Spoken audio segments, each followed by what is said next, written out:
guys, and welcome to today's video. So in today's video, I'm going to be doing something that I saw Jessica Braun do here on YouTube. I just thought it was a really unique idea. I love her channel, I love her content, and specifically this video idea just stuck with me and I started thinking through my answers. So here we are. So the purpose of this video is to share 10 beauty products that I no longer buy. These things are products that I see a lot of people using, a lot of people loving, but you probably won't see them a whole lot here on my channel because I just don't buy them anymore for various reasons. Before we start, I would love to know what products that you no longer buy, what beauty products specifically you no longer buy. So go ahead and leave them down in the comments below and we'll see if any of ours match up. Okay, so product number one is lashes. I don't know if you guys have noticed, but I very rarely put on lashes. I think the only video that I have had lashes on for was my bridal makeup tutorial. And even in that video, I used the individual Ardell lashes. I'm just not a huge fan of strip lashes lately. I've been into more natural makeup, more skin-like makeup, and that kind of goes along with the lashes. Maybe it's after becoming a mom, maybe it's quarantine, maybe it's a combination of everything, but I just don't wear them anymore. And whenever I put them on, they're uncomfortable and I cannot wait to take them off. And I just want to be comfortable in my own skin. Even when I'm wearing a full face of makeup, I don't want to feel like, oh my gosh, I cannot wait to take this off, or feel like I can see my eyelashes in my peripheral vision. I used to wear strip lashes and I used to really enjoy them. I just don't anymore. I don't love the look of them and I definitely don't like how they feel. So maybe I'll come back around to those one day, but at least for right now, those are off my shopping list. All right, the next product that I don't purchase anymore that I used to be obsessed with and probably overuse was spot treatments. So I would use like the Neutrogena spot treatment, or at one point in college, I used to use like toothpaste to dry out any blemishes. My dermatologist has strongly advised against spot treatments. I scar a lot easier when I am really hard on the area that I'm trying to fix, rather than just letting it run its course and taking care of my skin as a whole. This is so gross, but I used to be so bad about picking at spots and really just making the problem worse by picking at it and putting all these chemicals on it. And now really what I do is just leave it alone. I leave it alone, I continue my skincare regimen, and it goes away a lot faster that way. If I do anything, I ice it to just reduce the inflammation and reduce the redness. But I just haven't been using a spot treatment and I haven't been missing it. All right, the next thing that I have not been purchasing, and this is kind of a general category, is every single new release from the drugstore. I used to put so much pressure on myself to constantly buy every single product from every single new release at the drugstore. I still do get a lot of the new releases. I like to keep you guys updated on all of the latest and greatest at the drugstore.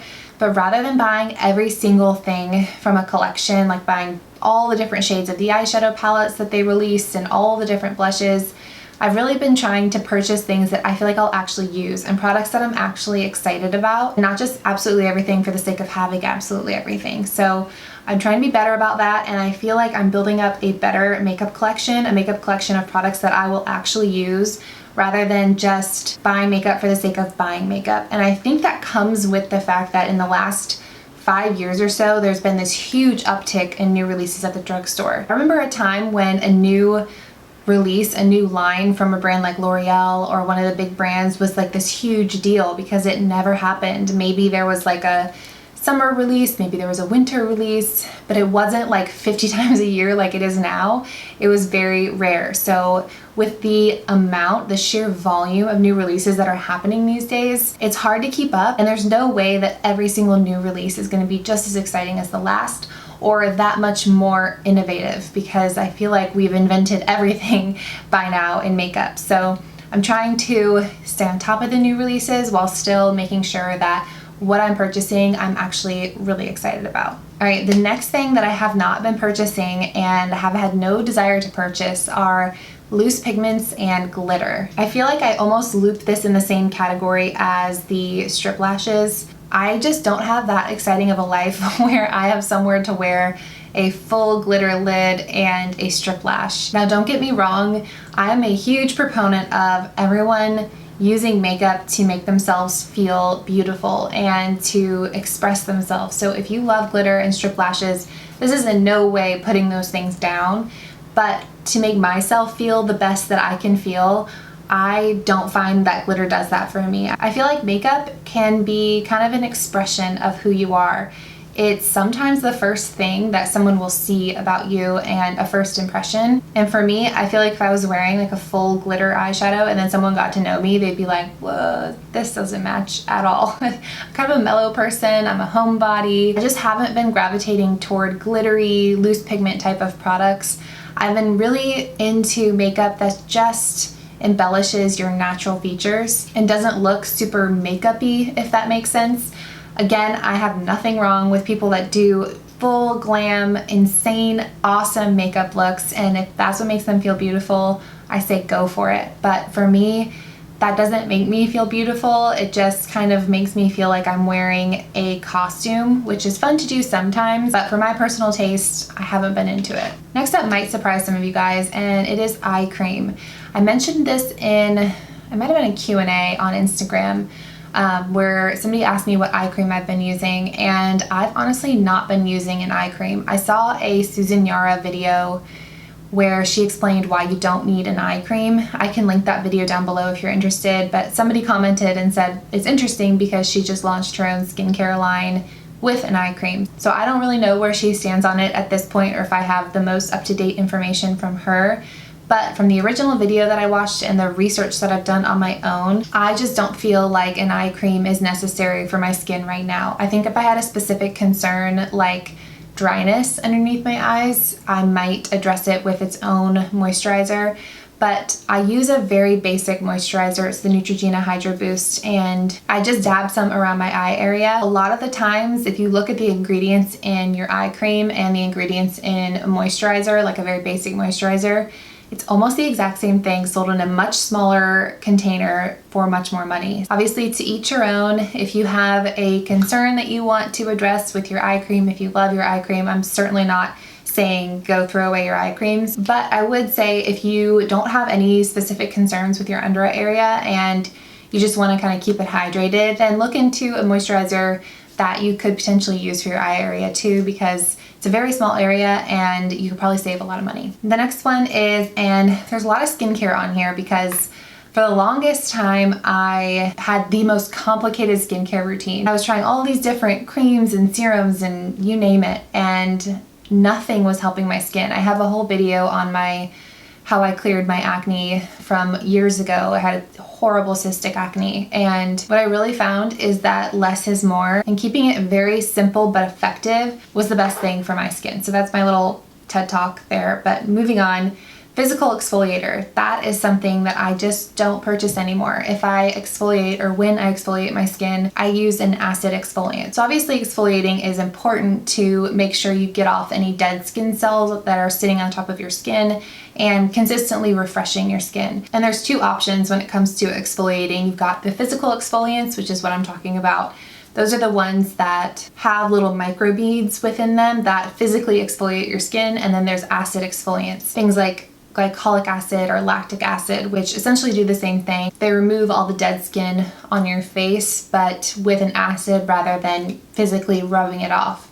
I hope this is making sense. I have a problem where when I'm in a hurry or I'm really tired and I just want to go to sleep, that when I'm trying to do something quickly, I do it more roughly, if that makes sense. So physical exfoliants for me are dangerous because if I'm in a hurry, then I'm like scrubbing my face. And there are some exfoliators, physical exfoliators, that if you scrub your face too hard with them, you can create little micro tears.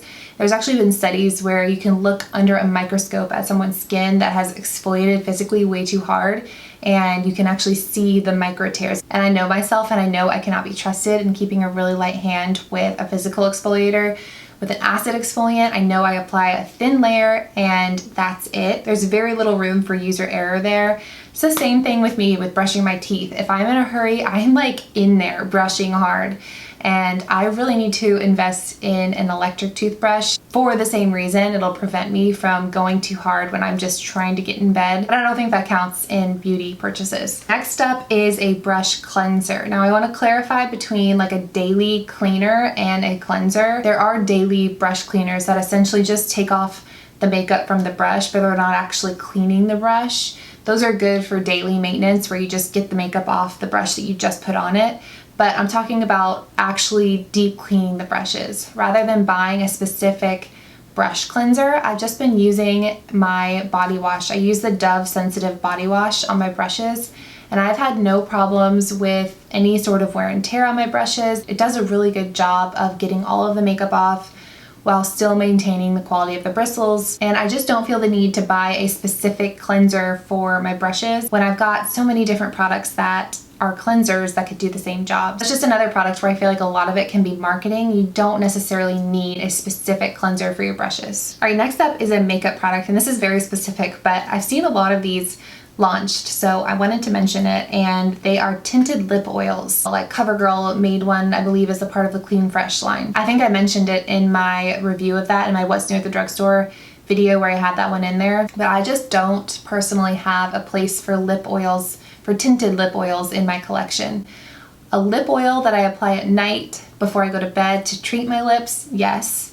A lip gloss that has some tint to it, yes, but tinted lip oils just don't do it for me. They don't have the same staying power as a gloss, and I find them a lot more uncomfortable to wear than a gloss. They don't stain the lips, they don't stay for very long, and I feel weird going to bed with a lip oil that's tinted. So I don't know if it's just me, but I just don't see a place in my makeup collection for tinted lip oils. And then last but not least, I think Jessica mentioned this in her video as well, and I totally related, and it is face masks. Most face masks, at least that I've found, tend to gear themselves towards treating an issue, whether it's hydrating the skin or like a clay mask to help clean out the pores, the Yes to Tomatoes one to treat the skin with like salicylic acid. And my skin is pretty complicated. I have different issues on different parts of my skin. So in order for me to have an effective mask day, I would need like